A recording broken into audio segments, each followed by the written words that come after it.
sino que também seja pelo próprio Senhor. Que podamos, pela graça do Senhor, pelo sustento do Senhor, estar diante de Ti, nos alimentando da Tua Palavra. O Senhor é o mesmo Cristo ressurreto que abriu as Escrituras a seu povo. Nós nada somos.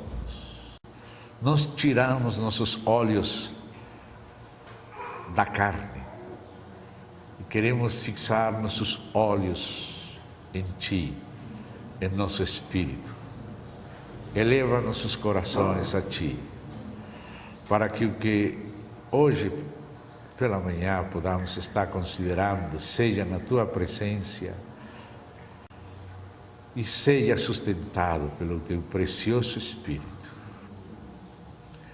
Nós entregamos a Ti nossas magras forças, entregamos a Ti nossa condição humana, confiamos integramente nossos mendrugos, nossas sobras nas Tuas mãos,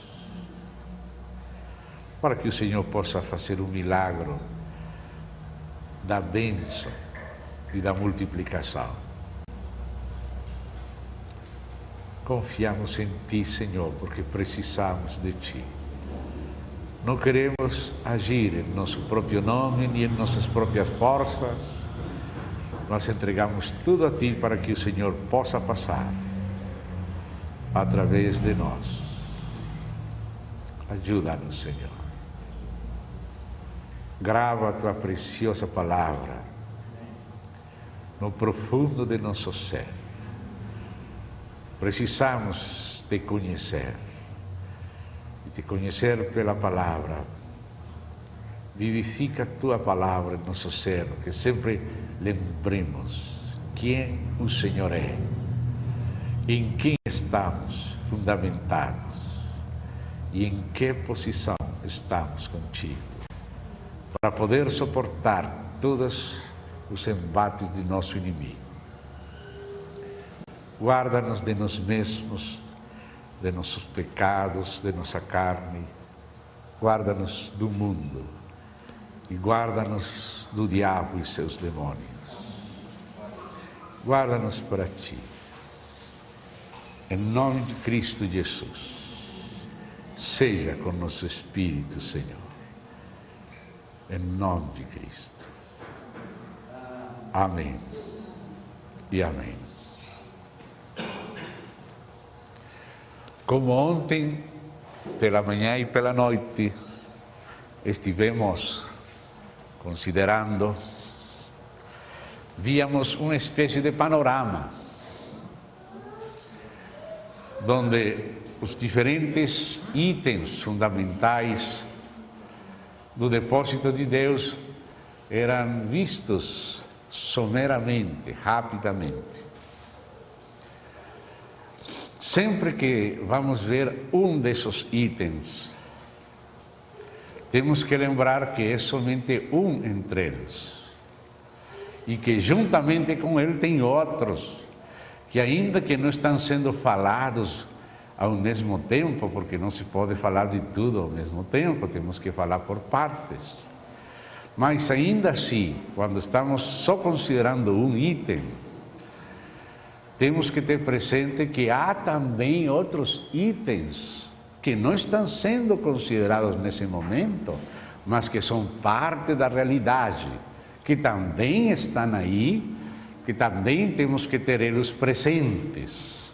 Só que, quando se estão tratando as coisas, se tem que tratar uma por uma, mas não temos que correr o risco de ir para um extremo, considerar somente um aspecto e esquecendo um outro aspecto.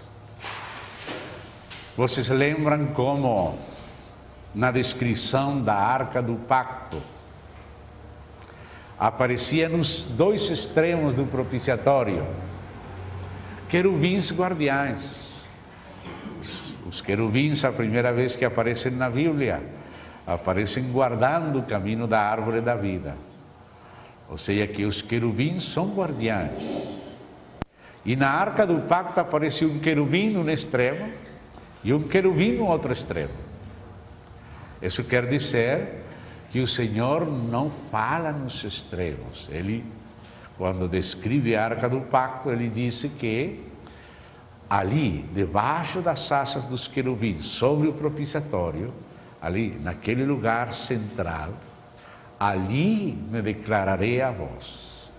Ou seja, que o Senhor se declara a nós no ponto do equilíbrio, não no ponto dos extremos, sino no ponto do equilíbrio.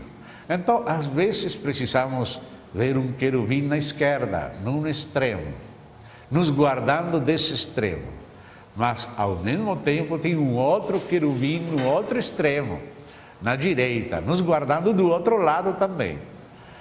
Às vezes a palavra de Deus tem coisas que parecem, não que são, mas que às vezes parecem contraditórias.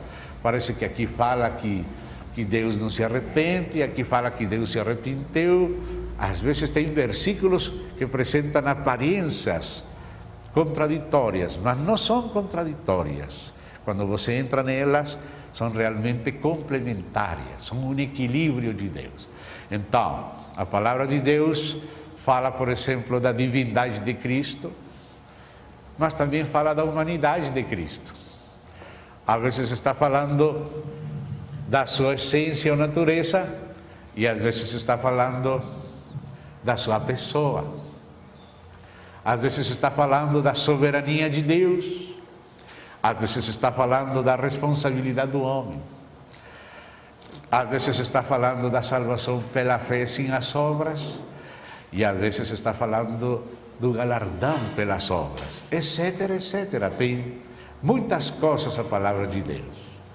Então, sabendo que isso é assim, temos que ter sempre presente que quando estamos considerando um assunto, ao mesmo tempo há um outro assunto que não estamos considerando explicitamente, mas que estamos considerando no coração.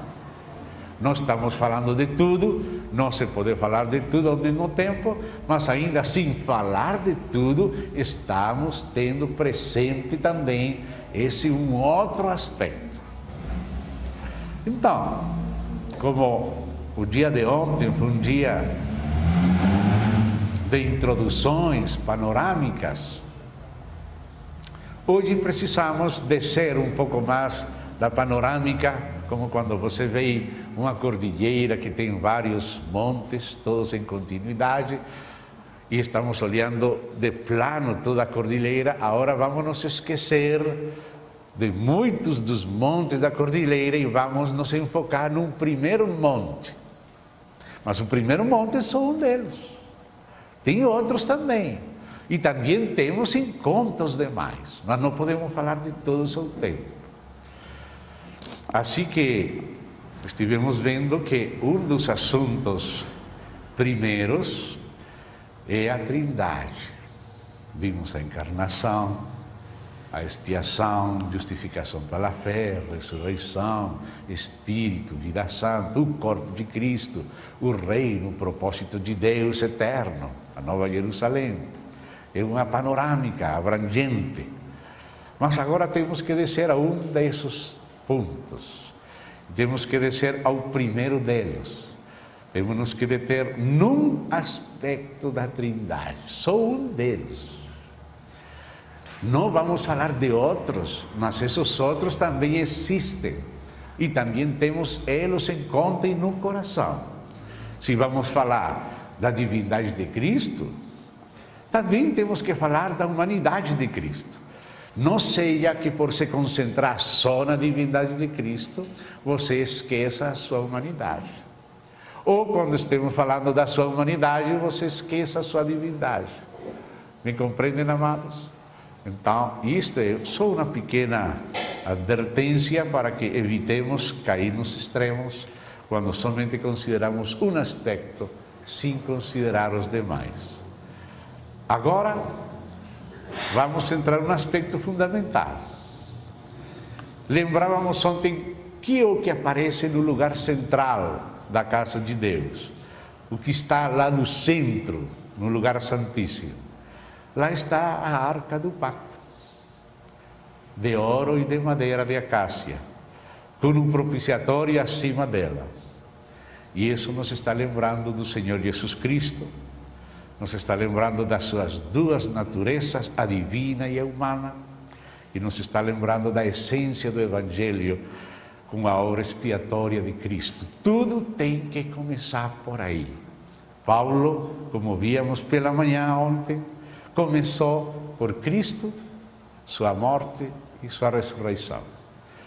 E para começar por Cristo, por que vamos começar primeiro? Pela humanidade ou pela divindade? Porque antes de Cristo ser homem, ele era o Filho de Deus na Trindade. O Verbo que estava com Deus e era Deus, através de quem o Pai fez todas as coisas. Então, temos que ver o testemunho primeiro da divindade de Cristo. Os irmãos mais antigos já têm esta coisa como pão comido, mas os mais novos não. E não sabemos a quem a providência divina determine que este nosso estudo, esse nosso testemunho da Bíblia chegue. Não sabemos de onde o Senhor vai levar isto, mas sabemos que esse é o nosso testemunho.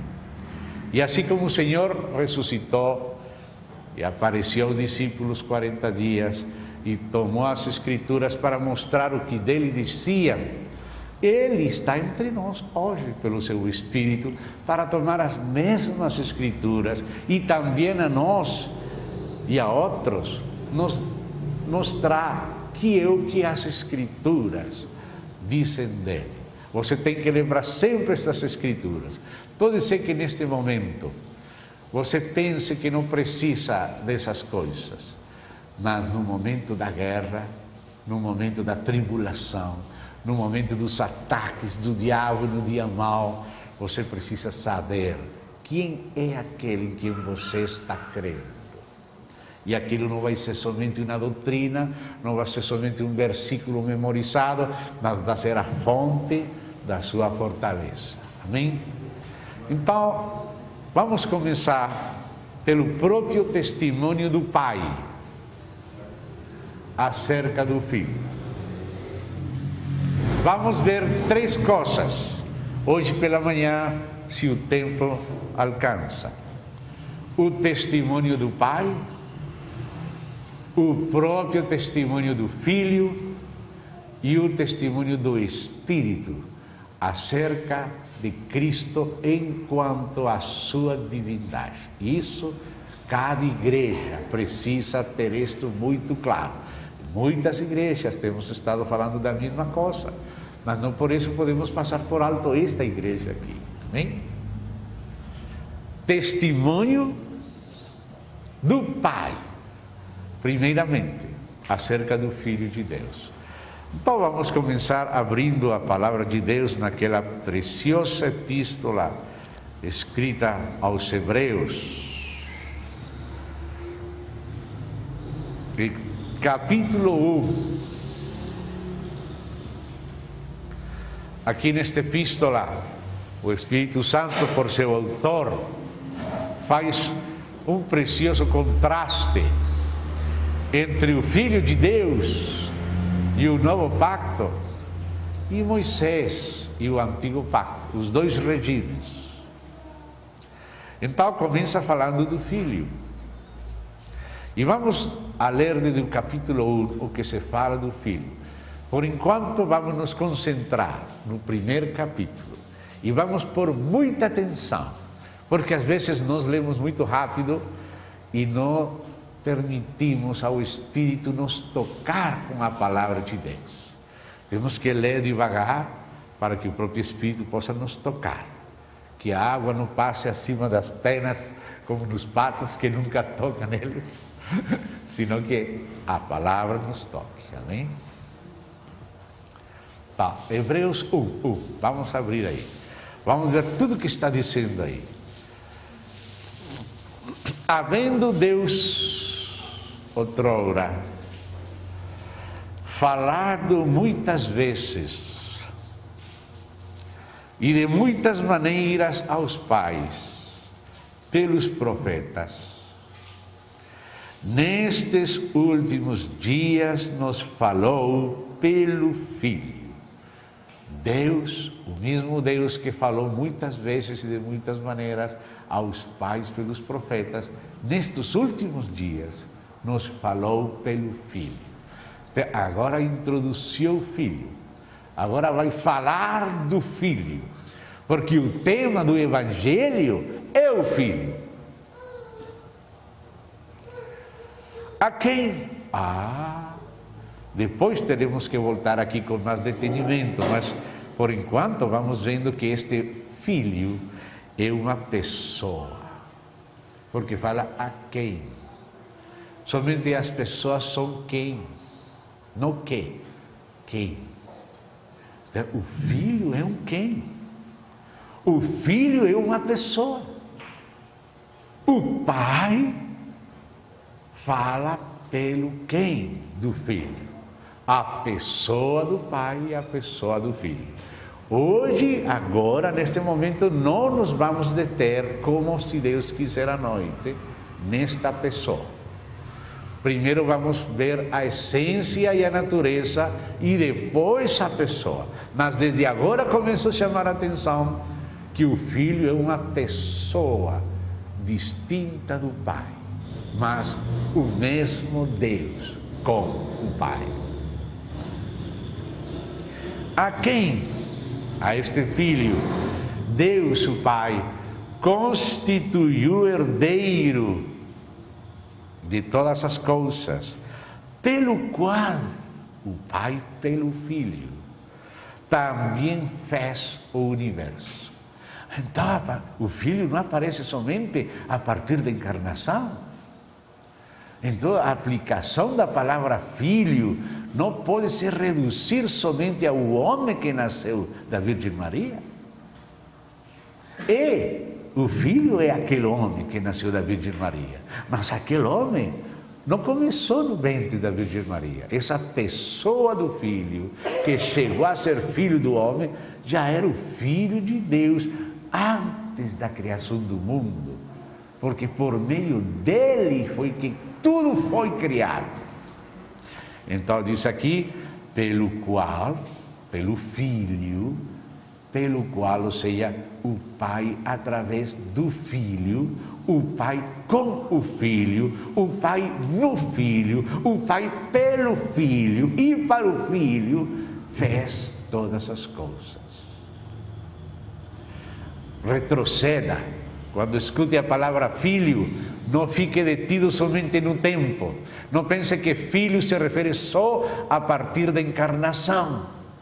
A criação foi anterior à encarnação, mas o Filho já estava como veículo do Pai na criação. Lembre disto. O Filho, a quem constituiu herdeiro de tudo, todo é para ele, e pelo qual também fez o universo.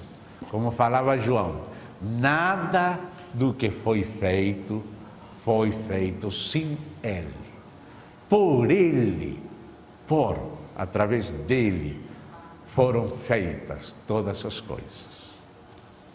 Ele, e agora começa a definir o Espírito. Quem é o Filho? Ele que é o resplendor da glória e a expressão exata do seu ser, diz aqui esta tradução. A palavra mais exata não é ser, é subsistência, porque a palavra é hipostasis. Subsistência, subsistência, porque a palavra ser é muito geral. Nossa palavra subsistência é um ser individualizado, particularizado. Depois entraremos com mais detalhe aqui. Por enquanto só vamos chegando à confissão do Pai acerca do Filho.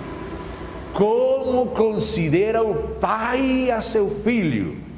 Porque não há outra consideração que nós possamos ter mais em conta, acerca do Filho que a própria consideração do Pai. Tem muitas opiniões acerca do Filho. E justamente neste assunto é que se define o Espírito de Deus e o Espírito de Anticristo. Você pode conhecer que Espírito está operando se você coloca atenção no Espírito. A que confissão se está fazendo acerca do Filho? Você está entendendo esta frase? Enxergou ela? Pegou ela? Você pode discernir que Espírito está operando se você coloca atenção no Espírito. A que confissão se está fazendo acerca do Filho de Deus? João, na primeira epístola, ele disse: nisto conhecer o Espírito de Deus. O Espírito de Deus tem uma confissão especial acerca do Filho. O Espírito de Deus veio para glorificar o Filho, para nos mostrar realmente quem é o Filho. E nessa confissão acerca do Filho, você pode discernir que Espírito está falando. Todo espírito que não confessa que Jesus Cristo é vindo em carne, esse é o espírito do Anticristo, que vocês sabem que tem que vir. E continua lá no capítulo 4 da primeira epístola de João, falando que aquele que é de Deus ouve os apóstolos de Cristo. E que nisso discernimos o espírito da verdade e o espírito de erro. O espírito da verdade dá testemunho do testemunho dos apóstolos acerca de Cristo. O Cristo de Deus é aquele do qual os apóstolos da Bíblia, do Novo Testamento, deram testemunho.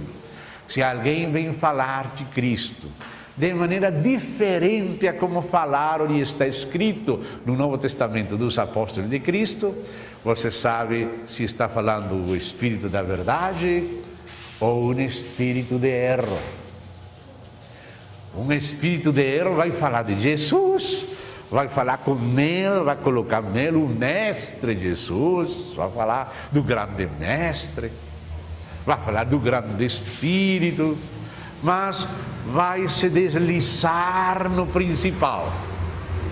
Ou não vai confessar a sua divindade, ou não vai confessar a sua humanidade, ou não vai confessar a sua existência pessoal junto com o Pai, ou não vai confessar a sua morte expiatória, ou não vai confessar a sua ressurreição corporal.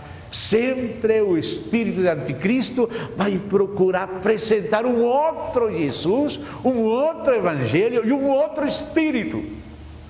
E este é o que é fundamental. Nesta a igreja não pode ser larga e lapsa. A igreja tem que ser inclusiva dos filhos de Deus, mas não inclusiva dos espíritos de erro. Não temos que confundir inclusividade dos filhos de Deus com abertura para qualquer espírito herético. Compreendem a diferença? O apóstolo João, que fala: filhinhos, amai-vos uns aos outros, ele falava: oh, se alguém vem a vosso lar falando uma coisa diferente de Cristo do que os apóstolos do Novo Testamento falaram, nem sequer recebais ele na casa.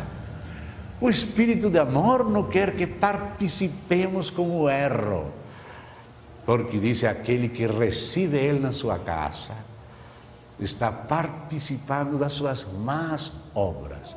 Satanás tem a intenção de se fazer ele Deus, e por isso ele precisa distorcer a verdade de Deus, para ele roubar a adoração de Deus para ele mesmo, roubar a água do moinho de Deus para o moinho dele. Então, nestas coisas a igreja tem que ser milimétrica, nestas coisas. Outras coisas que são periféricas, que são mosquinhos, a igreja pode ser muito tolerante, mas ao respeito do Filho de Deus, a igreja tem que ter muito discernimento, porque o espírito do Anticristo está trabalhando nessa área. Então, às vezes nós, com a boa intenção ingênua da inclusividade dos santos, Abrimos a panela e colocamos sapo, serpente lá, tudo dentro, misturado. Então, nestas coisas que são fundamentais, não existe larguer, não existe laxidão, existe exatidão. Os apóstolos nisto foram estritos. Nisto temos que ser estritos, porque ninguém pode pôr outro fundamento que aquele que está posto. E esse fundamento é o Senhor Jesus Cristo, Filho de Deus, Deus e homem, e verbo com Deus e homem, morto realmente, ressurreto fisicamente, ascendido como homem, e esse mesmo homem que foi crucificado, que tem cicatrizes nas mãos, nos pés, no costado, esse mesmo voltará, não através de Barrabulá, não através de William Soto Santiago, não através de Mahertal da Holanda, não através de outros Cristos, que aquele que não confessa o Cristo dos apóstolos da Bíblia, é porque está preparando o caminho para apresentar como Cristo o que não é. Introduzir um outro Cristo no meio das pessoas inocentes, ingênuas, bonzinhas. O inimigo é astuto mesmo. Por isso, nos fundamentos, a igreja tem que estar muito clara. O Espírito de Deus se distingue do espírito de anticristo na sua confissão acerca de Cristo. E a igreja é edificada na revelação e confissão do Cristo das Escrituras, do Novo Testamento, dos apóstolos. Então aqui, vem falando quem é o Filho. Este verso 3 é chave.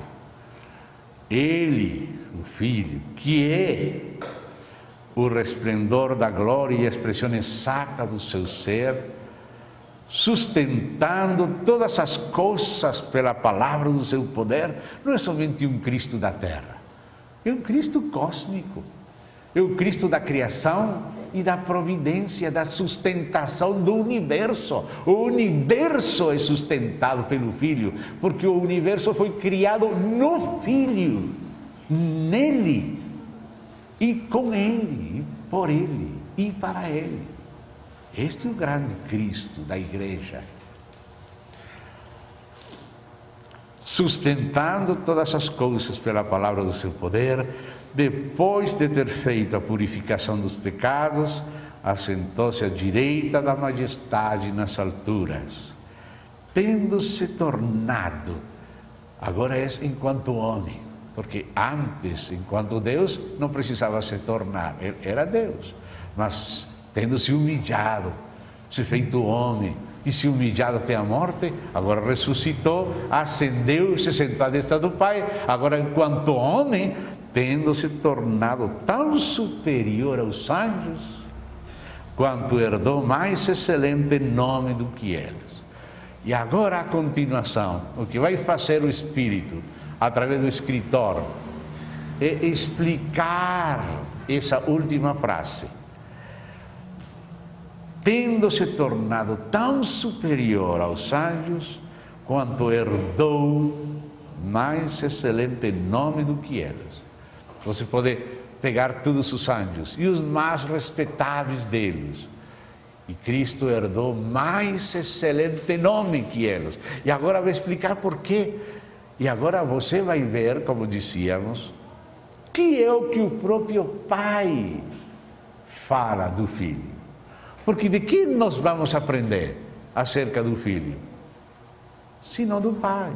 Quem foi que ensinou a Pedro quem era Jesus?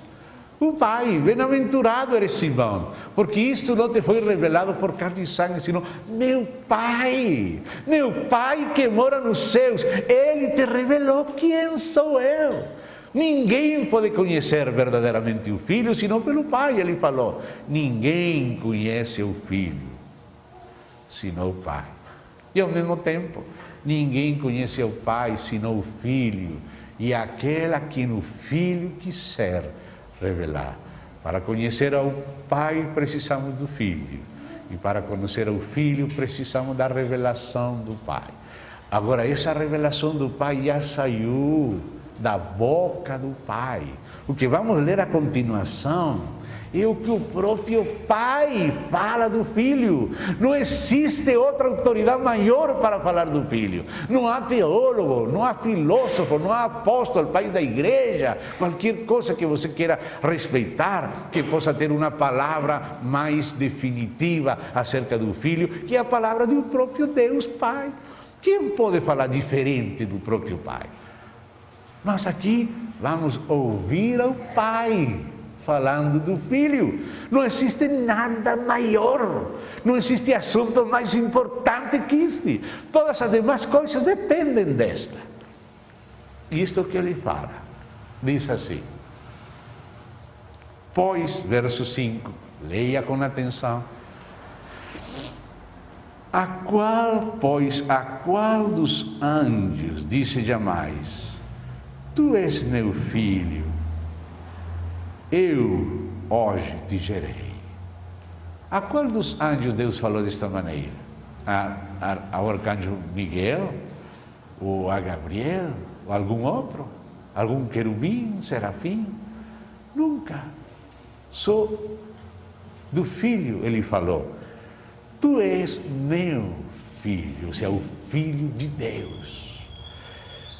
Eu hoje te gerei. Quem está falando aqui? Quem? Lucas? Ou Paulo?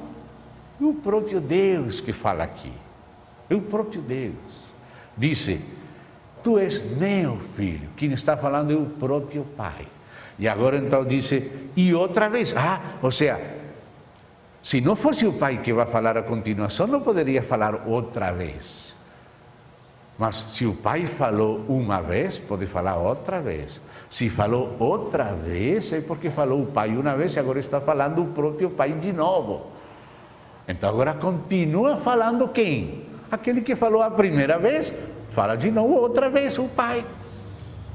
Então diz assim: e outra vez, eu lhe serei pai. Então é o Pai que fala. E ele me será filho. Bom, já vai duas vezes que fala o Pai. E, novamente, escuta aqui, por terceira vez vai falar quem? Quem vai falar? Novamente, o Pai. Então, o que disse o Pai? E quando, disse, novamente, ao introduzir o primogênito no mundo, diz: e todos os anjos de Deus o adorem. Ou seja, o próprio Pai manda a todos os seus anjos adorar ao Filho. Quem está falando isso? O próprio Pai. Então, quem é o Filho para o Pai? O Pai está mandando a todos os anjos adorar o Filho. E agora continua dizendo assim, ainda, ou seja, já falou 3 vezes e vai continuar falando assim. Ainda, quanto aos anjos, porque ele está fazendo um contraste entre os anjos e o Filho. Quanto aos anjos, disse: aquele que a seus anjos faz ventos e a seus ministros labareda de fogo. Isso que fala dos anjos. Mas acerca do Filho, olha o que o Pai, que vem falando todo o tempo, o que o Pai fala do Filho. Escute o Pai falando do Filho. Escute o Pai confessando a divindade do seu próprio Filho. Como o próprio Filho falou: aquele que tem vida em si mesmo, deu ao Filho ter vida em si mesmo. Isso não é algo inventado pelo Filho, é o próprio Pai que chama de Deus ao Filho. Escuta aqui. Mas, verso 8, acerca do Filho: o teu trono, ó Deus, é para todo sempre, e cetro de equidade é o cetro do seu reino. Amaste a justiça e odiaste a iniquidade. Por isso Deus, teu Deus, o Deus do Filho, como o Filho falou: eu vou a meu Deus e a vosso Deus, a meu Pai e a vosso Pai. O Deus do Filho é o Pai, mas o Pai chama o Filho de Deus. Veja o verso 8. Quem está falando? O Pai. Vem falando desde o começo. E que diz o Pai? O teu trono, ó Deus. Ó Deus. O Pai está falando do Filho no trono. Está falando do trono do Filho. E está falando Deus acerca do Filho. Tu trono, ó Deus, é para todo sempre.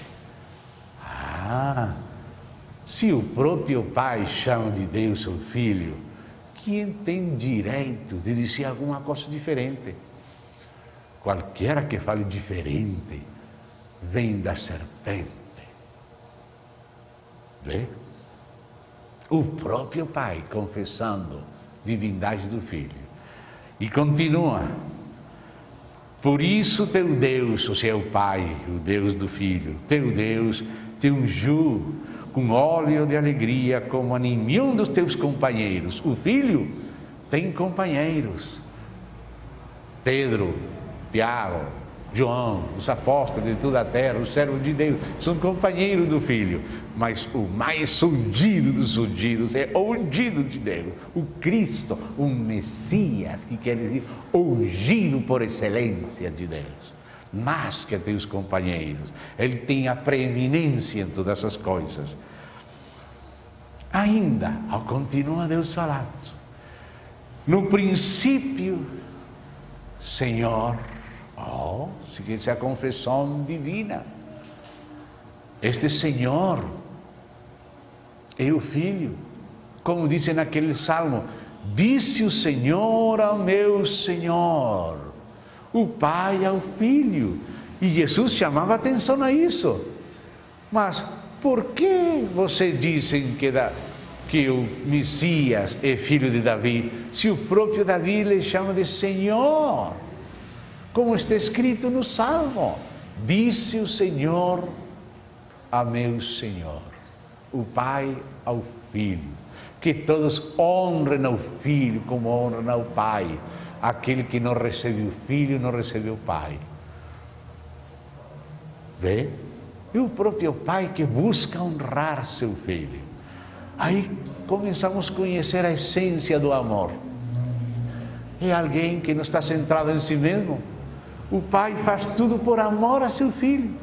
O propósito central do Pai é exaltar seu Filho acima de tudo. Que ele seja a cabeça de todas as coisas que estão nos céus, na terra. E o Filho compreende. Ele diz, eu não busco a minha glória, mas há quem busca a minha glória. Meu Pai. Vocês dizem que meu Pai é vosso Deus. É Ele que busca a minha glória. Eu não estou buscando a minha glória, mas meu Pai busca a minha glória. Ele faz tudo para me glorificar. E eu também, o que posso fazer? Tudo o que eu faço é para glorificar meu Pai. O Pai busca glorificar o Filho e o Filho busca glorificar o Pai. Irmão, isso é a essência do amor eterno divino. Se você entende isso, aí que vai entender a igreja. E aí é que vai entender a família. Se não vemos isto, vamos estar só na periferia dos assuntos. Isto é muito prático, não só teológico, como falávamos ontem. No princípio, Senhor, aqui vem continuar confessando quem é o Filho. Senhor, Senhor de tudo, dono, herdeiro da plenitude. No princípio, Senhor, lançaste os fundamentos da terra. E os céus são obra das tuas mãos. Isto vem falando no contexto do Filho. Isto se fala ao respeito do Filho. Se você vê, lançaste os fundamentos da terra e os céus são obras das tuas mãos. Como tinha falado no verso 2 e no verso 3, que por meio dele, do Filho, o Pai fez o universo. Eles perecerão, os céus e a terra perecerão. Tu, porém, permaneces, sim, todos eles se embelecerão qual vestido. Por isso haverá céu novo, terra nova, porque o primeiro céu e a primeira terra embelecerão. Serão enrolados como um vestido velho e o Senhor colocará um novo vestido. Aqui fala que os céus e a terra, todos os milhões de galáxias velhas e as novas que haverão, são só um vestido dele. Não é ele, mas é um vestido dele. Quando você pega os telescópios e começa a ver aqueles milhões de galáxias e você não consegue terminar e descobre de novo, você vê a imensidade de nosso Senhor, porque suas vestes são imensas. Suas vestes dele são impossíveis de sondar e não são ainda ele, são suas vestes. Isso que nós estamos vendo são vestes velhas. São vestes velhas que ele vai enrolar, vai colocar de lado, agora vai se vestir em novas vestes. Oh, que grandeza! Por isso é que Deus nos permite fazer telescópios novos. E agora vem mais, lançamos para o espaço aqueles aparelhos somente para ver as vestes velhas. As vestes que já estão ruídas. Ficamos apavorados vendo o universo, só uma veste velha. Quão grande é aquele que vai se mudar de veste. Não diz assim? Aí diz aí, eles perecerão, o céu e a terra. Tu, porém, permaneces, sim, todos eles se envelhecerão qual vestido. Também qual manto se enrolarás, como vestidos serão igualmente mudados. Tu, porém, és o mesmo, e os teus anos jamais terão fim. Isso que se fala do Filho, porque toda esta passagem é para fazer o contraste entre o Filho e os anjos. Agora volta a falar dos anjos. Diz, ora, a qual dos anjos jamais disse? Quem é esse que disse? Quem é esse que vem falando? Quem é este que vem sendo citado? O Pai. Que vem falando do Filho é o Pai, desde o começo é o Pai, e de novo o Pai, e ainda o Pai, e sempre o Pai. Vê? E agora disse, a qual dos anjos jamais disse, esse é o Pai, assenta-te à minha direita, até que eu ponha os teus inimigos por estrado dos teus pés. A quem Deus falou assim? Só o Filho. Olha como fala o Pai para o Filho. Meu filho, se assenta à minha direita. Disse o Senhor a meu Senhor. Sendo Ele Senhor, fiz Senhor de nós, seu Filho. Disse o Senhor, o Pai, a meu Senhor, o seu Filho. Porque Ele fez ao Cristo Senhor, ao Filho Senhor e Cristo. Então, não são todos eles os seus espíritos ministradores enviados para serviço a favor dos que hão de herdar salvação. Então, os anjos são espíritos ministradores que servem aos herdeiros da salvação. Isso que são os anjos. Mas quem é o Filho? Esta da confissão do Pai, esse que é o Filho. Agora, o próprio Filho falou isso também. Por isso, os judeus não podiam suportar quando ouviam que ele falava, eu e o Pai somos um. Como? Vamos onde tem pedras, vamos matar ele. Queriam matar ele. Porque ele falava, aquele que me vê a mim, vê a meu Pai. Se me conhecesses, a meu Pai conhecerias. Desde que ele entrou no mundo, o próprio Pai mandou aos anjos adorar ele. Adorem-lhe todos os anjos de Deus. E quando ele nasceu como um menino, aqueles magos chegaram e adoraram ele. Trouxeram ouro, incienso e mirra, a divindade em serviço para a morte. O Verbo se fazendo carne para morrer por nós. Ouro, incienso e mirra. Mas foi adorado desde menino. Depois, aquele cego que ele sarou, se encontrou já com Jesus e Jesus falou, crês no Filho de Deus? E aquele cego, agora sarado, disse: quem é ele para que eu creia nele? Aquele que estás vendo, ele é. E aquele cego o adorou. E ele, com todo direito, recebeu a adoração. Os anjos não receberam a adoração. Você vê que quando, um pouco confundido, o apóstolo João, aquele anjo de Jesus Cristo, com aquele poder dele, ele não sabia se prostrou para lhe adorar. Aquele anjo falou: não, eu sou teu conservo, não me adore a mim, adore a Deus. 2 vezes aconteceu com João: adore a Deus. O próprio Pedro, o próprio Paulo nunca permitiam ser adorados, mas Jesus foi adorado. Ele disse: eu não estou buscando minha glória, mas meu Pai que está buscando minha glória mandou todos os anjos me adorar. E como vai rejeitar a adoração se o próprio Pai manda adorar a Ele? Porque o próprio Pai se reconhece em seu próprio Filho. Por isso Filipenses fala igual a Ele. Filipenses 2 fala da igualdade do Filho com o Pai. Tem versos que depois falam da superioridade do Pai, porque o Filho se fez carne, se humilhou, se fez homem, e por isso fala: o Pai é maior do que eu. Mas a mesma palavra que fala de que o Pai é maior do que o Filho, fala que o Filho é igual ao Pai, e não há contradição, porque a igualdade está na divindade, mas a superioridade está na humilhação do Filho, se fazendo criatura, se submetendo ao Pai até a morte.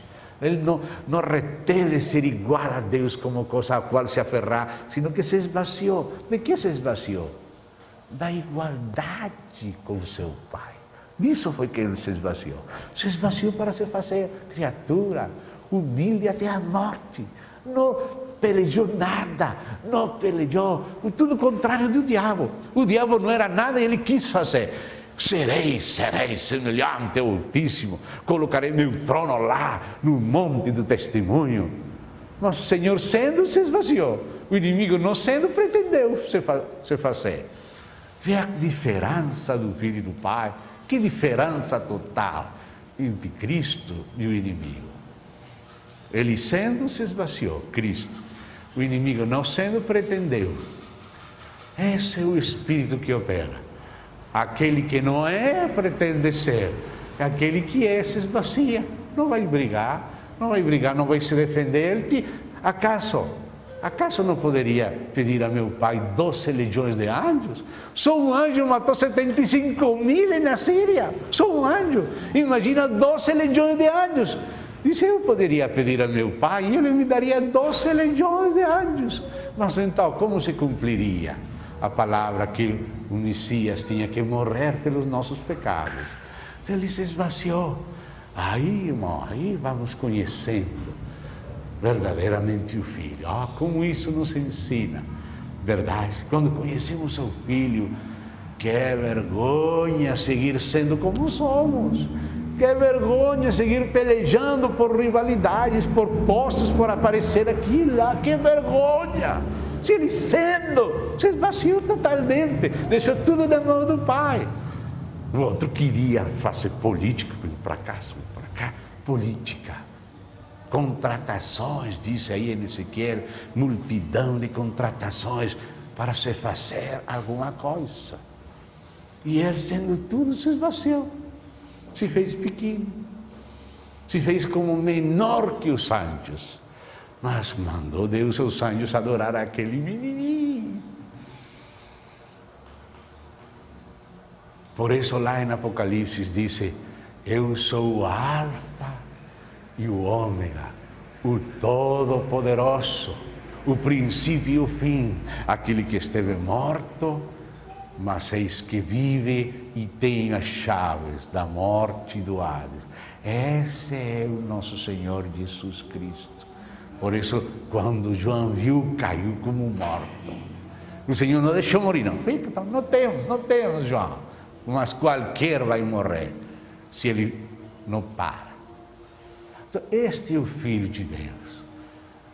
Quando os apóstolos ouviram que tinha ressuscitado e que estava diante deles na Galileia, muitos foram, como 500 irmãos. Os apóstolos e outros 500 irmãos foram para lá. E aunque alguns duvidavam, outros creram e o adoraram. Tem muitas passagens onde Jesus Cristo é adorado, desde menino, adorado, porque Deus mandou, lhe adorem. E ele falou, aquele que não honra o Filho como o Pai, não honra o Pai, porque o Pai que faz todo pelo Filho. A honra que eu recebo, ele tem que receber. Aquele que não honra o Filho, não honra o Pai. Isto é a pedra maior de tropeço para muitos judeus, para os islâmicos e para muitas outras pessoas. Mas essa é a própria confissão de Deus. Isso que o próprio Deus diz. Essa é a classe de Deus que temos. Um Deus que não é egoísta. Um Deus que tem um Filho semelhante a si mesmo, no qual ele se reconhece e ao qual ele quis dar toda a plenitude. Agradou o Pai lhe dar ao Filho toda a plenitude. E que todos honrem ao Filho como honram ao Pai. Que todos reconheçam ao Pai no Filho. Se alguém quer conhecer como é o Pai, tem que olhar para o Filho, porque aquele que vê o Filho, vê o Pai, e aquele que conhece o Filho, conhece o Pai. Eu e o Pai somos um. Amém? Agora está a confissão do Espírito Santo. Temos visto algo da confissão do próprio Pai acerca do Filho e a própria confissão do Filho acerca de si mesmo. E foi o Filho que falou, e ontem lembrávamos, como o Pai tem vida em si mesmo, é a própria vida divina que é autossuficiente, porque nós temos vida dependente, não só de Deus, sino até da comida que comemos. Nossa vida depende até de feijão, de arroz, de carne, de batata, de alface, de tomate. Mas ele não. A vida divina é autossuficiente, tem vida em si mesmo.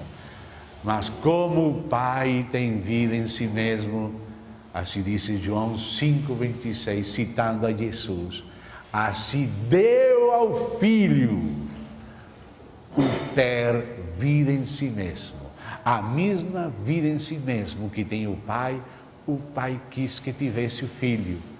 Por isso disse, no princípio era o Verbo, e o Verbo era com Deus, e o Verbo era Deus. Amém? Então agora vem a confissão do Espírito Santo. E o Espírito Santo confessou a divindade do Filho através dos profetas pelos quais ele falou. E através dos apóstolos do Novo Testamento. Então, quando lemos o que falaram os profetas e o que escreveram os apóstolos, não estamos lendo somente a opinião de homens, estamos lendo a palavra do Espírito de Deus, falando pelos profetas e pelos apóstolos. Porque aqueles profetas não falaram suas próprias palavras, eles falaram, assim diz Javé, o Senhor. As palavras dos profetas foram as palavras do Espírito de Deus. E as palavras dos apóstolos foram as palavras do Espírito de Deus. O Espírito, disse Jesus a eles, vos ensinará todas as coisas. O que os apóstolos escreveram de Cristo, eles aprenderam de Cristo pelo Espírito. E depois a igreja foi entendendo os apóstolos, vendo que os apóstolos falaram a verdade de Deus, que já Deus tinha prometido nas Escrituras, tinha profetizado, tipificado, preparado, e agora se cumpriu em Cristo. Deus deu testemunho do seu Filho, este é o meu Filho, no qual eu tenho contentamento, a ele ouvi, e o Filho enviou seus apóstolos, aquele que vos recebe, a mim me recebe, aquele que me recebe a mim, recebe aquele que me enviou, aquele que vos rejeita, a mim me rejeita, e aquele que me rejeita a mim, rejeita aquele que me enviou. Então, a palavra do Pai, a palavra do Filho e a palavra do Espírito pelos profetas e apóstolos é a mesma palavra. E a igreja não pode ter uma outra palavra. Esta é a palavra de Deus que foi confiada à igreja, pela qual a igreja tem que viver e, se é preciso, por ela também tem que morrer. Por esta palavra, muitos irmãos já estão morrendo agora mesmo, neste próprio século, neste próprio mês. Tem irmãos mortos por esta palavra. Então vamos ver alguns dos testemunhos da divindade do Filho pelo Espírito, através dos profetas. Vamos pegar, a Bíblia diz, em boca de 2 ou 3 testemunhas conste toda a palavra. Então vamos chamar o primeiro testemunha, o profeta Isaías.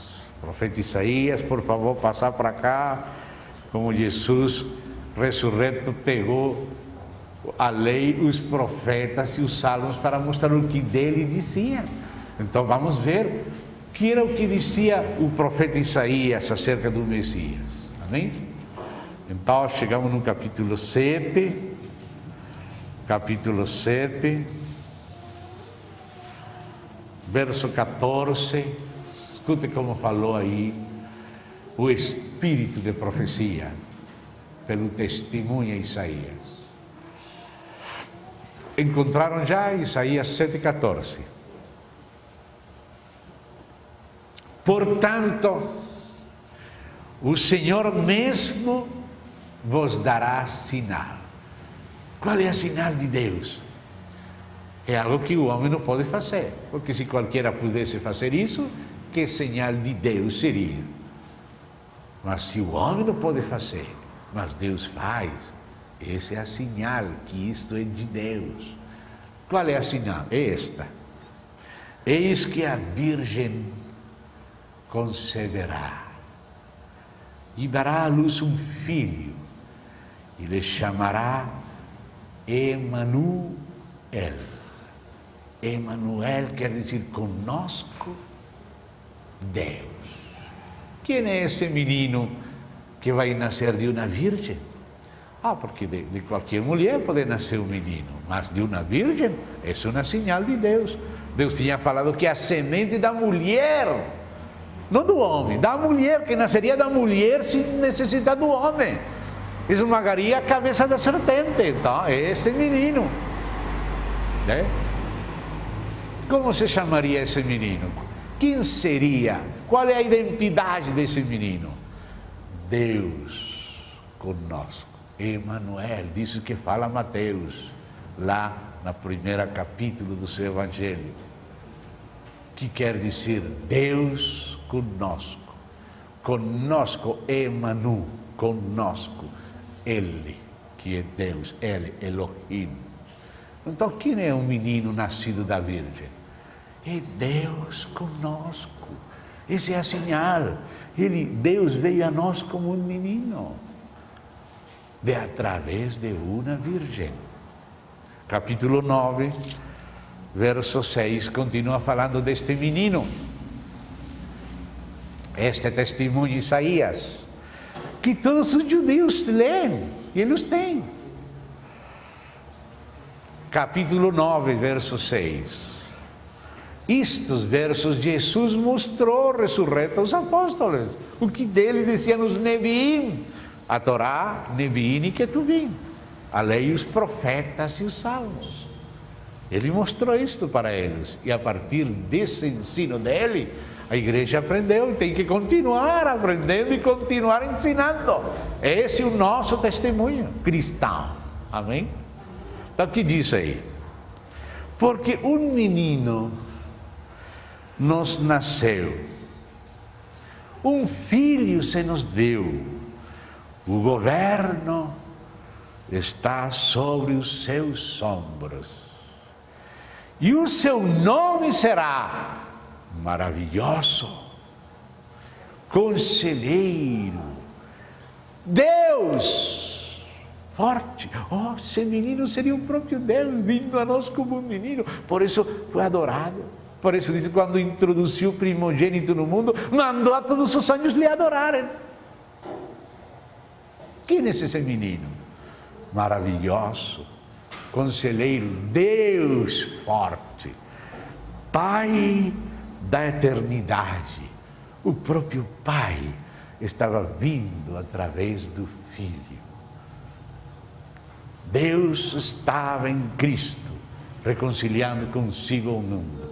Quem recebe o Filho, recebe o Pai, porque a plenitude do Pai mora e se expressa no Filho. Por isso esse Filho está mostrando ao Pai. Quem vê ao Filho, vê ao Pai. Como dizes tu, Felipe, que te mostra o Pai? Quanto tempo faz que estou convosco e não me tens conhecido, Felipe? Aquele que me vê a mim, vê ao Pai. Não se lembra, Felipe, que escreveu Isaías? Quem seria aquele menino? Maravilhoso, conselheiro, Deus forte, Pai da eternidade, príncipe de paz. Eu sempre lembro aos irmãos um acontecimento. Uma vez, um irmão perguntou para um rabino judeu: Rabino, de quem está falando Isaías aqui, capítulo 9, verso 6? E aquele rabino, lendo o verso, disse: aqui está falando do Messias. O Messias é este menino. Ah, rabino, e segundo então este versículo, que relação vai ter o Messias com Deus? E o rabino falou: segundo este verso, o rabino será o próprio Deus. E o Messias será o próprio Deus. O que fala aí? Um menino, aquele menino que nasce da Virgem, vai ser chamado de maravilhoso conselheiro, Deus forte. Deus forte, Pai da eternidade. Quem? É o menino. Não é somente um homem, aquele Senhor Jesus. Nem irmãos. Depois vocês, tem muitos versos, não dá para ler tudo, mas você chega lá no capítulo 35, onde fala as coisas que o Senhor Jesus fez. E esta palavra se cumpriu várias vezes, mas houve uma vez especial que foi cumprida, quando João Batista estava preso, e ele duvidava, mas será ele que o estava anunciando? Não será? E enviou alguns discípulos para que perguntassem a Jesus: você é aquele que viria ou temos que esperar ainda um outro? A resposta de Jesus não foi falar, foi fazer. E fiz o que está escrito aqui, o que vamos ler no 35 de Isaías. Ele fez e falou: vão e falem para olhar o que vocês viram e ouviram. E bem-aventurado aquele que não tenha tropeço em mim. Ele fez o que Isaías dizia que Deus faria quando viesse. João não estava seguro, ele fez as coisas aos olhos de João e mandou os seus discípulos, mandei-os de João Batista, vai e falem o que viram. Então, olha que falava que faria Deus quando viesse, e que seria Deus que viria. Isaías 35, vamos ler desde o verso 4. Dizei aos desalentados de coração, tem muita gente desalentada, por isso temos que dizer isto, porque isto alenta nosso coração, isto nos estabelece, isto é o nosso fundamento.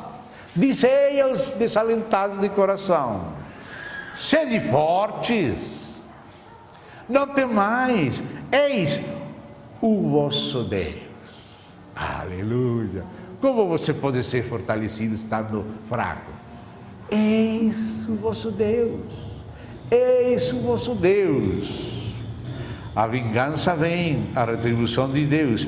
Ele vem, quem? Deus. Ele vem e vos salvará. Ah, então quem viria nos salvar? Vosso Deus. Vosso Deus é vosso Salvador. Que significa Jesus? Javé Salvador. Isso é o significado do nome de Jesus. Então, quando ele viesse nos salvar, o que acontecerá? Então se abrirão os olhos dos cegos e se desimpedirão os ouvidos dos sordos, e os coxos saltarão como servos, e a língua dos mudos cantará, pois águas arrebentarão no deserto e ribeiros no ermo. Não foi isso que fez Jesus? Vai, conta no que viram. E eles saíram: João, os cegos vêm, os sordos ouvem, os paralíticos caminham, etc, etc. Quem faria isso? Vosso Deus que veio para vos salvar. Amém? Ele disse: se eu não tivesse feito as obras do meu Pai, não creais, mas se as faço, ainda que não creis em mim, creis nas obras, para que saibais que meu Pai me enviou. Tem mais capítulos, mas vamos no capítulo 40 deste testemunha, Isaías. Aqui está a razão das reações de Isaías, quando Jesus pediu para ele ser batizado. Jesus não tinha pecado para se batizar, mas ele estava se identificando com toda a humanidade. Ele estava assumindo a condição humana para ele carregar com nossos pecados. Por isso ele veio se batizar. E João Batista resistiu: não, eu que preciso ser batizado por ti, e você vem a mim. O que falava João Batista quando estava pregando, dizendo: entre vós está um que eu não sou digno nem de desatar a correia de suas sandálias? Por que João falava com essas frases? Porque João sabia quem era ele mesmo e a quem ele precursava. Quando perguntaram: mas João, você quem é? Você que disse de você mesmo? Você é o Messias? Não, eu não sou. Você é Elias? Ele era João Batista, ele não era Elias. Ele vinha no ministério de Elias, mas ele não era a pessoa de Elias. Diz Peter: não, eu não sou Elias, eu sou João Batista. Mas então quem é você? Eu sou a voz daquele que clama no deserto, como disse o profeta Isaías. E que disse o profeta Isaías? Aqui está, capítulo 40, verso 3. Aí está a profecia de Isaías, falando de João e daquele precursado por João. E que disse a profecia? Disse: voz do que clama no deserto, preparai o caminho de quem? Do Senhor. Essa é a tradução. No hebraico diz o caminho de Javé, ou de Jeová. Endireitai no ermo vereda. A quem? A quem? A nosso Deus. Então, a quem estava preparando o caminho João Batista? A quem? Mas João, você quem é, João? Eu sou a voz do que clama no deserto. Então João sabia que ele tinha que preparar caminho a quem? A Javé, nosso Deus. Por isso disse: eu não sou digno, aquele que vem depois de mim era antes de mim. Eu não sou nem sequer digno de desatar a correia do calçado dele. João sabia quem vinha depois dele. Quando, eu preciso ser batizado por ti, você está vindo a mim. João, convém cumprir toda a justiça. E foi batizado, e aí veio o Espírito. Este é o meu Filho amado, no qual eu tenho contentamento. A ele ouvi. Então quem era este homem? Que dizia que viria depois de João Batista? Quem seria aquele precursado por João? Por isso os sacerdotes chegavam: mas você com que autoridade está fazendo isso? Vou fazer uma pergunta. Se você me responde a mim, eu vou responder a vocês. Mas se você não me responde, eu não vou responder. A mensagem de João era de Deus ou era dos homens? Todo o povo sabia que era de Deus. Mas se falamos que é de Deus, vai dizer: mas por que não creram a João no que João falou? Mas se ele falava: não, é coisa de homens, todo mundo vai apedrejar aquilo. Os sacerdotes estão rejeitando o profeta de Deus. Ah, não sabemos. Ah, então eu tampouco vos digo com que autoridade eu faço estas coisas. Mas era Jesus, que era precursado por João. E João era aquela voz que clama no deserto, que tinha que preparar no yermo caminho ao nosso próprio Deus. Não a qualquer outro homem, a Deus, a Javé, nosso Deus. De quem é Jesus? Você compreende isso, irmão? Quem é nosso Senhor Jesus? Então, tem muitas outras passagens aqui, mas vamos passar a um segundo testemunho. Em boca de 2 ou 3 testemunhos. O próximo testemunho é Jeremias. O profeta Jeremias pode passar e nos dar seu testemunho. Então vem Jeremias lá no capítulo 23. Jeremias capítulo 23. Disse o seguinte, Jeremias falando do Messias. Versículos 5 e 6. Por favor, jovens, lembrem-se destas passagens. Guarde isso no coração. Deixe que Deus escreva com fogo no coração, na mente e no espírito estas passagens. Porque nós somos seus testemunhas. Vocês são os meus testemunhas de que eu sou, diz o Senhor. Amém? Nós não falamos com nossas próprias palavras. Nós falamos com as palavras dele. Ele ressuscitou, pegou todos estes versos e mostrou para ele o que dele diziam.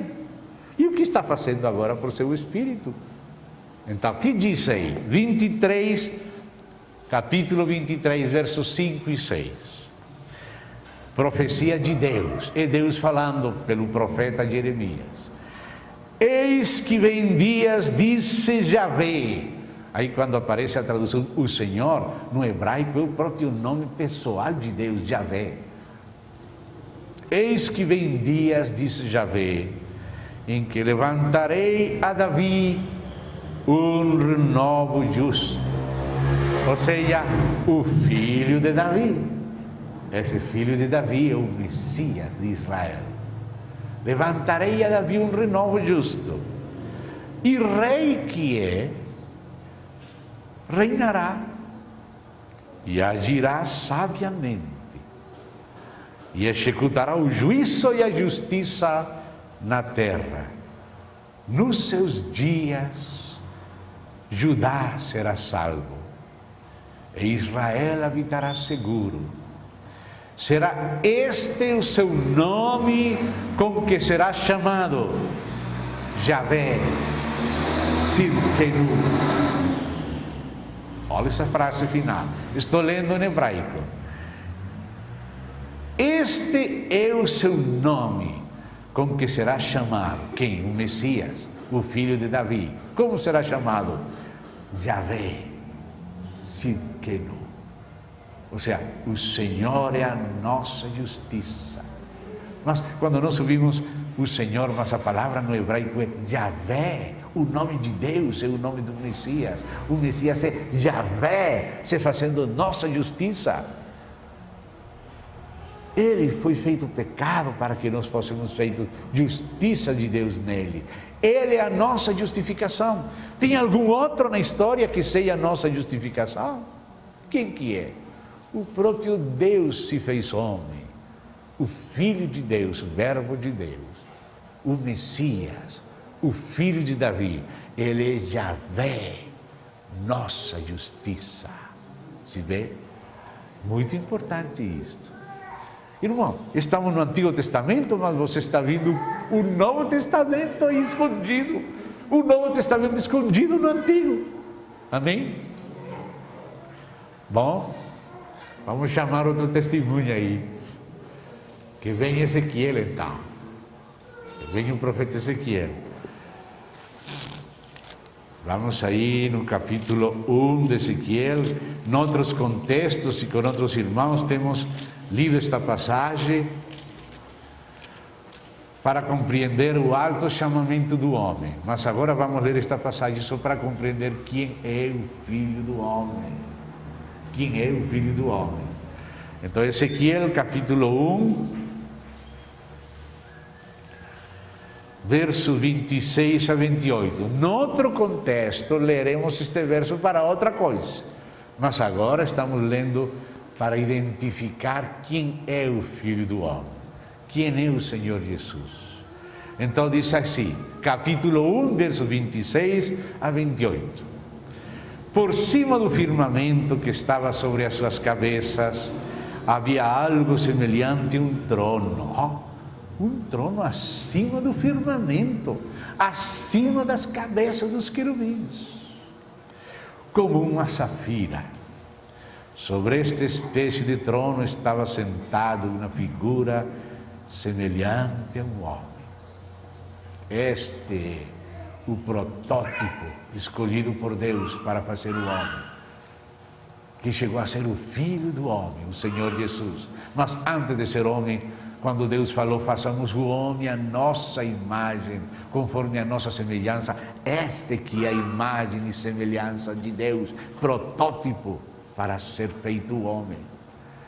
Via como metal brilhante, como fogo ao redor dela, desde os seus lombos e daí para cima, e desde os seus lombos e daí para baixo, via como fogo e um resplendor ao redor dela, como o aspecto do arco que aparece na nuvem um dia de chuva. Assim era o resplendor em redor.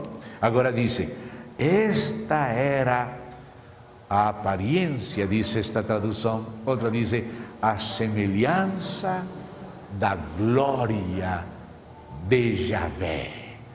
Esta era a semelhança da glória de Javé, um resplendor divino, que fala em Hebreus 1:3 que lemos, que o Filho é o resplendor da sua glória. E quando Ezequiel viu, era a semelhança da glória de Deus, de Javé. Vindo isto, caí com meu rosto em terra e ouvi a voz de quem falava. E Deus começou a falar para ele e entregou um rolo, um livro. E ele comeu esse livro e começou a profetizar 48 capítulos, profetizou daquilo que ele comeu. Então, quem é este? Quem é o Filho do Homem que está sentado no trono?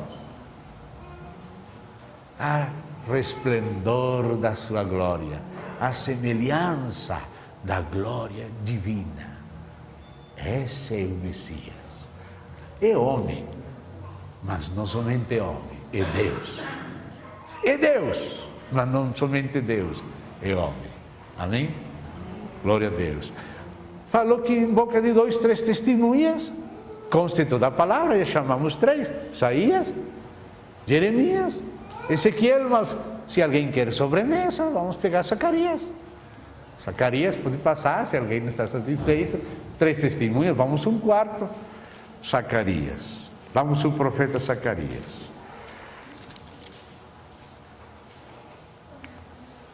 O profeta Zacarias, já com uns irmãos estivemos vendo em Zacarias capítulo 2, Javé enviando a Javé e Javé enviado por Javé. Mas isso vamos deixar para depois, para o aspecto das pessoas divinas. Por enquanto estamos falando da divindade, ou seja, da essência e natureza do Filho de Deus. Então vamos a Isaías, a Zacarias, vamos avançar um pouquinho em Zacarias, vamos chegar lá no capítulo 11. 11 de Zacarias. Capítulo 11 de Zacarias. E vamos a perceber quem está falando neste capítulo. Mire como começa o verso 4. Zacarias capítulo 11, verso 4, vamos ver quem fala. Diz assim: assim diz o Senhor meu Deus. Ou seja, quem está falando aqui? Quem vai falar? O Senhor, nosso Deus. Verdade? Então, quem vai falar desde o capítulo 4 esta profecia? O próprio Deus, e o próprio Javé Elohim. Elohenu. Javé, Jeová, nosso Deus. Javé Elohim, o Elohenu, nosso Elohim. Ele que está falando. Então, chegamos aí no verso 5 e diz: certamente já não terei piedade. Quem não vai ter piedade daqueles ímpios? Javé Elohim que vem falando, já não terei piedade. Quem fala é Javé Elohim. Verso 7. Apacentai, pois, as ovelhas destinadas para a matança, as pobres ovelhas do rebanho.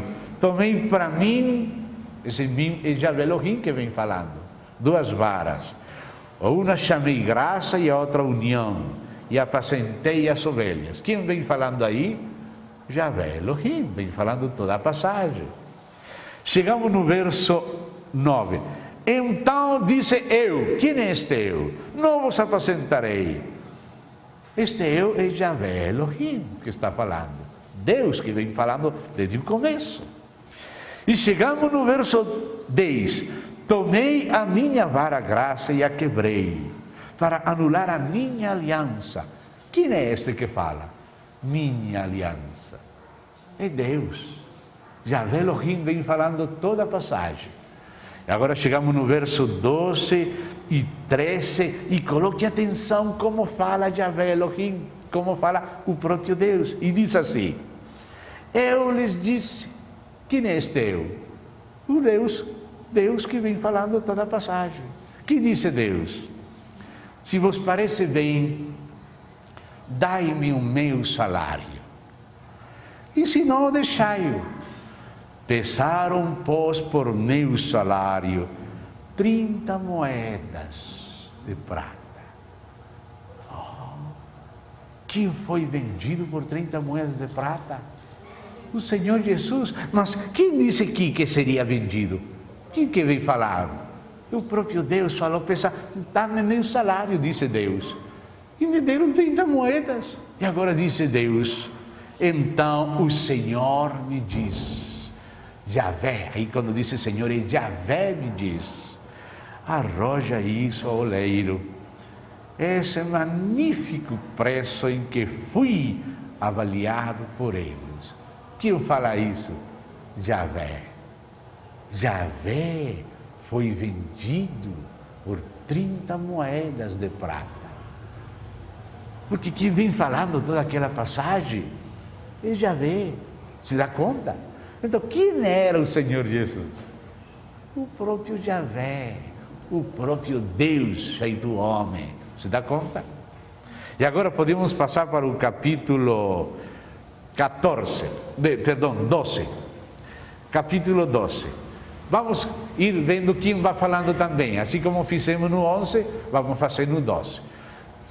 Verso 1, vamos ver quem vai falar. Quem é que começa a falar? Quem vai continuando na fala? Diz assim: sentença pronunciada pelo Senhor contra Israel. Fala o Senhor. Tá, quem está falando aqui? Quem vai falar aqui? Javé. Quando disse o Senhor é Javé. Assim diz Javé. Então, verso 2: eis que eu farei de Jerusalém. Quem está falando? Javé. Verso 3: naquele dia farei. Quem vai falando em primeira pessoa? Javé. Verso 4: naquele dia, diz o Senhor, ferirei. Quem diz? Javé que fala. Verso 6: naquele dia borei os chefes. Quem? Javé. Vem falando Javé mesmo em primeira pessoa. Verso 9: naquele dia procurarei. Quem procurará? Deus. Quem vem falando todo o capítulo? Vem falando o próprio Deus em primeira pessoa. E continua no verso 10: e sobre a casa de Davi e sobre os habitantes de Jerusalém derramarei. Quem vem falando? Quem vai derramar espírito de graça e de oração? Javé. Quem vem falando? Javé, Deus. E que disse Deus? Disse: derramarei o espírito de graça e de súplicas. Olharão para mim a quem traspassaram. O próprio Javé fala que ele seria traspassado por eles. Olharão para mim a quem traspassaram com aquela lança no costado, traspassaram ele. Mas quem vem falando aí? Quem que falou que seria traspassado? Que seria vendido por 30 moedas de prata? O próprio Deus. É o próprio Deus que está dizendo isso. Então, quem era o Messias? Quem era o Senhor Jesus? O próprio Deus, o Filho de Deus. Amém? olharão para mim a quem traspassaram, pranteloão como quem pranteia por um unigênito. Quem é o unigênito do Pai? O Messias, Senhor Jesus. E chorarão por ele como se chora amargamente pelo primogênito. Então você vê como é Javé o próprio Messias. Profecias que se fizeram de Javé se cumpriram em Cristo Jesus, o Filho de Deus. E agora, no capítulo 14, quem é aquele que virá com seus santos e colocará seus pés no Monte das Oliveiras? E o próprio Javé. E quem é que vai vir na segunda vinda? Segunda vinda de quem? Do Senhor Jesus Cristo, que virá com seus santos, vai colocar seus pés no Monte das Oliveiras. Mas aqui diz que é Javé. Diz aqui, verso 4, naquele dia estará nos seus pés, os seus de quem? Do verso 3, sairá o Senhor, ou seja, Javé. Quando você encontra nessa tradução o Senhor, no original hebraico, o nome próprio de Deus, eu sou que sou, Javé. Sairá Javé e pelejará contra essas nações como pelejou no dia da batalha. Essa é a vinda de Cristo, um cavalo branco com seus santos. Apocalipse 19. Naquele dia estarão seus pés sobre o Monte das Oliveiras. Amém? No verso 5, verso final, diz: então virá Javé, meu Deus, e todos seus santos com ele. Quem virá? Javé, meu Deus. Com quem virá? Com todos os seus santos. Onde vai pôr o pé? No Monte das Oliveiras. Quando Jesus ascendeu do Monte das Oliveiras, aqueles anjos falaram: este mesmo Jesus que foi tomado dentre vocês ao céu, a si mesmo virá como veste vir. Amém? 4 testemunhas, mais do que era necessário. Em boca de 2 ou 3. Nós vimos 4 e várias vezes falando do Messias e mostrando que o Messias seria o próprio Deus. Esse é o testemunho do Espírito Santo pelos profetas no Antigo Testamento. Agora temos que ver o testemunho do Espírito Santo pelos apóstolos no Novo Testamento. Você tem tempo? Estão cansados já? Vamos aproveitar melhor o tempo. Aproveitamos meia hora antes do almoço. Amém? Então, agora passamos ao testemunho do Espírito pelos apóstolos no Novo Testamento. Vamos para Pedro. Porque Pedro sempre aparece primeiro na lista dos apóstolos. Então vamos começar por Pedro. Vamos lá para as epístolas do apóstolo Pedro. Vamos chegar lá na segunda epístola dele. Pedro foi um daqueles que estava com Jesus quando ele ressuscitou. E estive 40 dias com eles, mostrando do que dele dizia nas Escrituras. E por isso Pedro foi ensinado pelo próprio Senhor e pelo Espírito Santo. Jesus falou que Pedro foi ensinado pelo Pai, também foi ensinado pelo Filho, também foi ensinado pelo Espírito Santo. E o que Deus ensinou para Pedro? Então vamos ver aqui comigo. Vamos a segunda de Pedro, capítulo 1. Vamos ver como fala Pedro, o que ele aprendeu. Capítulo 1, versículo 1 de segunda de Pedro. Simão Pedro, servo e apóstolo de Jesus Cristo, aos que conosco obtiveram fé igualmente preciosa na justiça de nosso Deus e Salvador Jesus Cristo. Oh, como fala Pedro! nosso Deus e Salvador Jesus Cristo. Né? Está falando aos que obtivemos fé da mesma maneira que ele obtive fé. A sua fé é a mesma fé de Pedro? Ou não? A minha sim. Espero que também você tenha a mesma fé. Mas como fala Pedro? Fé igualmente preciosa na justiça de nosso Deus e Salvador Jesus Cristo. Assim fala Pedro, nosso Deus e Salvador Jesus Cristo. Você pode falar igualmente, nosso Deus e Salvador Jesus Cristo. Amém? Bom, João era o companheiro de Pedro. Já temos visto nestes dias como João falava. No princípio era o verbo era com Deus e o verbo era Deus. Amém? Claramente João está confessando a divindade do verbo. Então não vou fazer ler isso, vamos ganhar tempo, vamos passar para a primeira epístola de João. Já não é Evangelho, sino primeira epístola de João, capítulo 5, verso 20, já terminando a sua epístola. No Evangelho, João faz muitas citações que mostram a Jesus como Deus. Né? Quando Jesus falou, eu e meu Pai somos um. É aquele que me vê a mim, vê o Pai. Todas essas citações que mostram a divindade de Cristo são citadas por João. E já temos feito citações delas, então vamos somente passar por alto, porque já estão lembradas. Mas agora, na primeira epístola, 5:20, escute a confissão dos apóstolos. Também sabemos que o Filho de Deus é vindo e nos tem dado entendimento para reconhecermos o verdadeiro, que fala em João 17, o único Deus verdadeiro e Jesus Cristo que tem enviado. Então diz, o Filho de Deus é vindo e nos tem dado entendimento para reconhecermos o verdadeiro.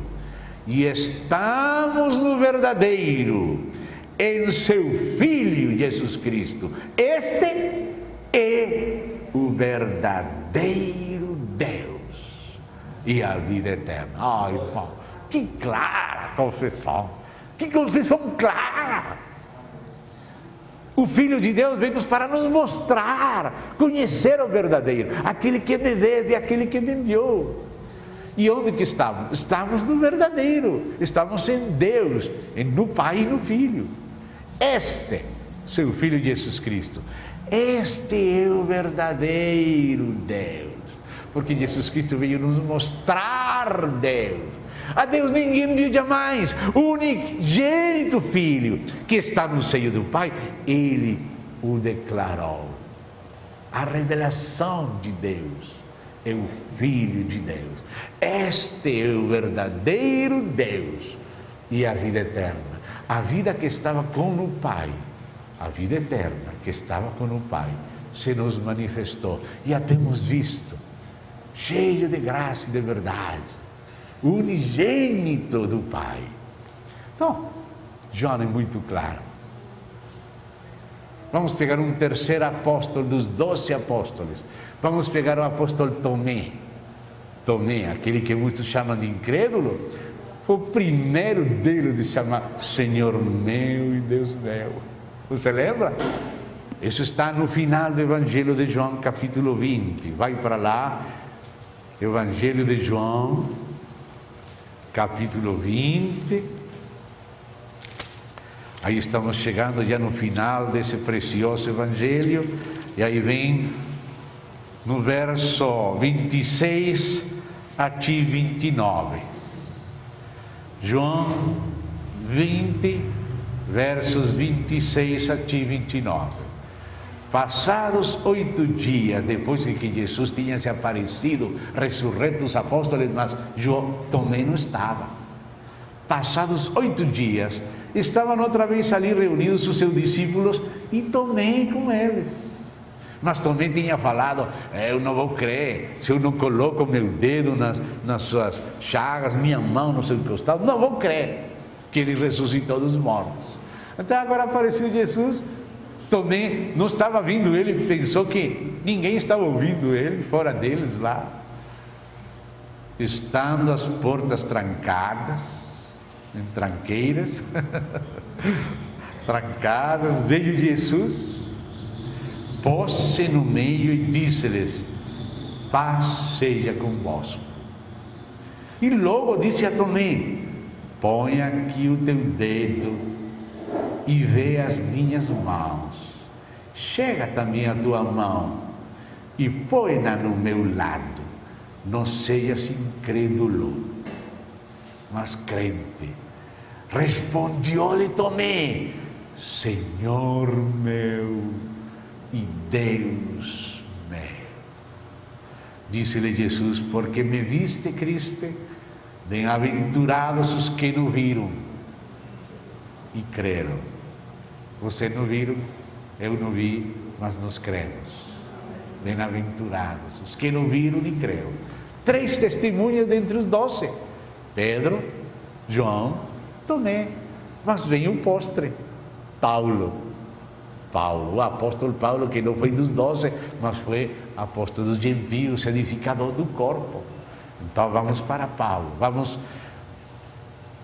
a ver Romanos, epístola que ele escreveu aos Romanos, capítulo 9.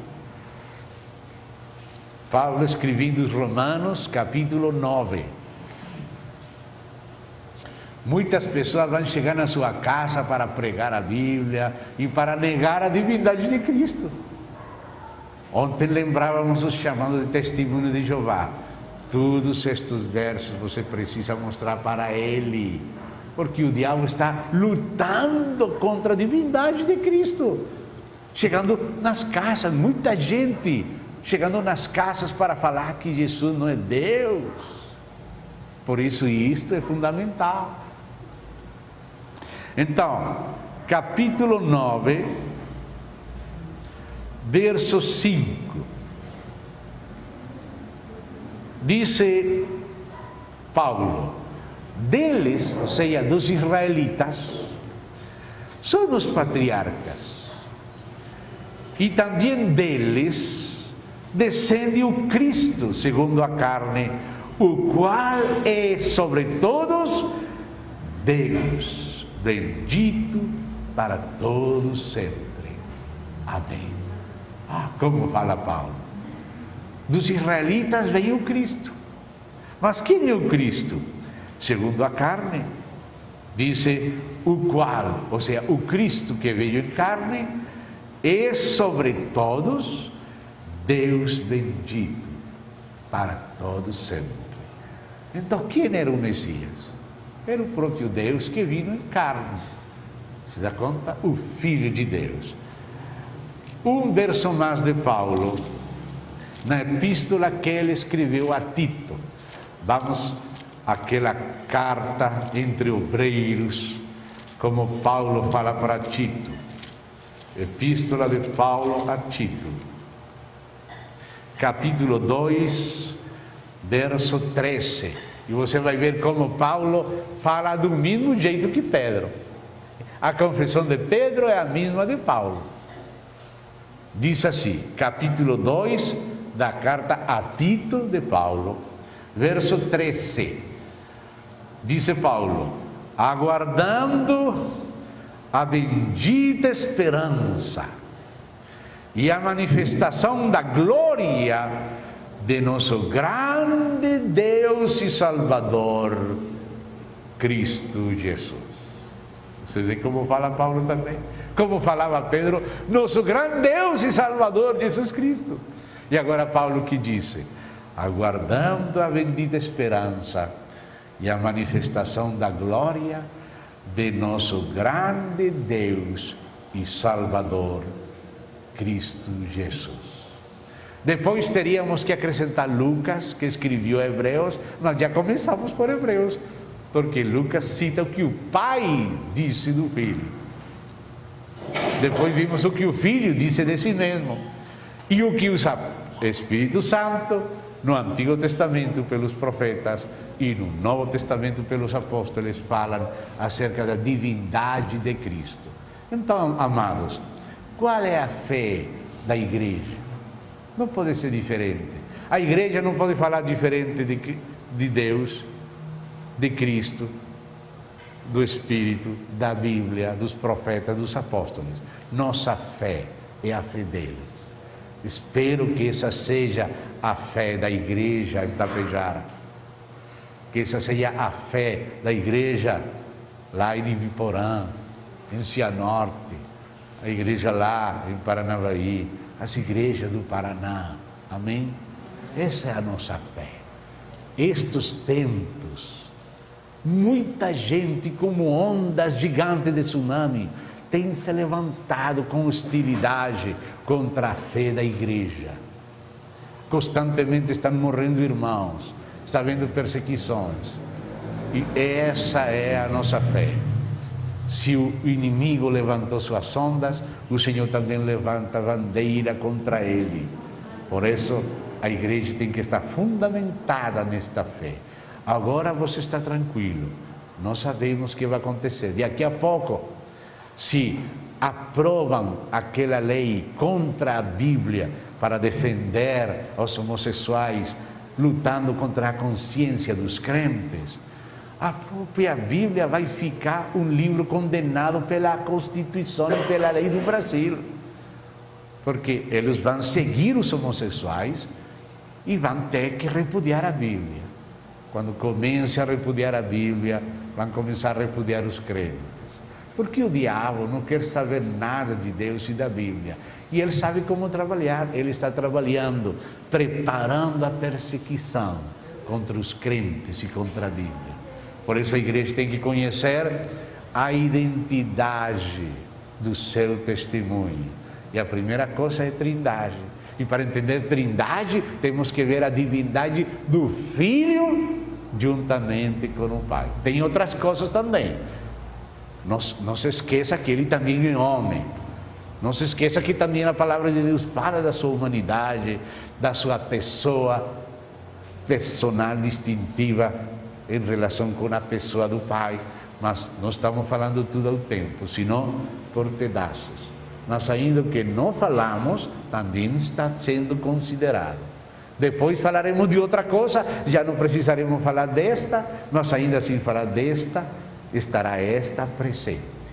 Então vamos dar graças a Deus, vamos a inclinar ao Senhor nosso coração, vamos pedir a Ele que Ele mesmo, por seu Espírito, escreva em nosso coração a sua palavra e nos constitui em testemunhos dele.